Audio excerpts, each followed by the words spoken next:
Diego was sweating bullets. If it wasn't for the immediate situation, it'd be pretty funny. A kid who grew up in New Mexico, parents both from across the border in Sonora. He was sweating. All eyes were upon him. That had to be it. And he was handling maybe one of the Adventure Command's most dangerous pieces of equipment, the laser borer. Sure, that was why the sweat was just rolling off him. That and all the Kalashnikovs in the room, too. "Diego, pay attention. We're getting a lot of splatter." The Adventure Command recruit gripped the borer's control handles tighter and resisted the urge to try and wipe the beads of perspiration from his forehead. It was kind of estupido to think it, really. The heavy face shield he wore would prevent that anyway. Better to just keep on going and get the job done. Red shook his head and looked back to the massive safe door, eyeing the molten metal pouring down from the widening and deepening hole the laser borer was making in it. Diego cringed a little inside. Was he disappointing the man? He'd passed every test given to him and completely aced the physical ones, but this thing, this on-the-job experience in Russia? He wasn't sure he'd ever have been ready for that. "It's cool, Diego," Greg interjected, his hand resting momentarily on the recruit's shoulder in solidarity. "It's not that bad. We just have to contain it like you trained for. Focus now, we're almost there." Diego drew a deep breath and concentrated on what he was doing. He did have to focus. They were almost through the door. Though the laser beam from the borer couldn't be seen with the naked eye, it could be viewed through the special lens of the protective face shield he was wearing, and being the only one who could see it, he had to make sure it was always right where it needed to be. That made him think about everybody in the room looking at him again. "Knock it off, idiota," he told himself. "Just do the job."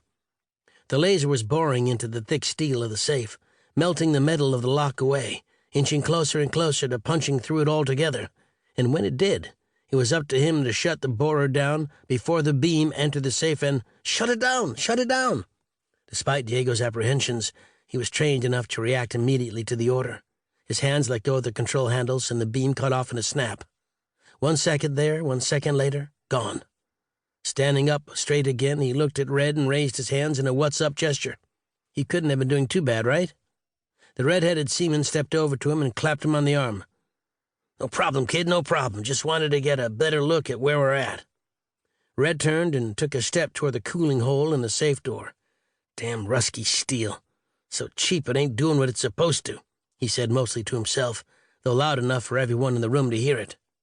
Greg was at his side. "Tone it down, would you?" he said to his companion, glancing back at the men who watched them. Red chortled mirthlessly. Most of them can't savvy English anyway." Removing his heavy-duty work gloves to wipe the sweat off his hands, Diego felt the freezing air of the room rush in to bite at his fingers. It reminded him where he was and the strangeness of it all. Then glancing around at the other Adventure Command members, he saw it all had little to no effect on them. In fact, it seemed like just another day in their adventurous lives. For that, he envied them and hoped he could gain enough experience to see everything in the same way. Someday.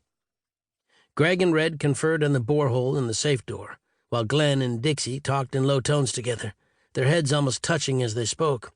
Around the perimeter of the room, the soldiers stared at them.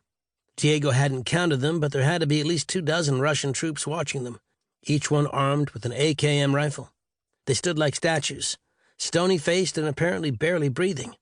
The only evidence of their being alive was the small slips of cloudy breath that escaped from their mouths into the chilly air. He hated to admit it, but they unnerved him, making an already tense situation into one that actually drew sweat from him. Then there was the man who really gave him the heebie-jeebies. Dressed in a big trench coat and wide-brimmed hat, his pasty white face looked stiff and somehow unnatural. His eyes were deep-set in his skull, and his bushy black mustache looked like it could be used to scour dishpans. He kept floating around the room behind the soldiers, watching everything. Red told him, not loudly, thankfully, he was pretty sure the man was KGB. A movement across the room brought his attention to Greg.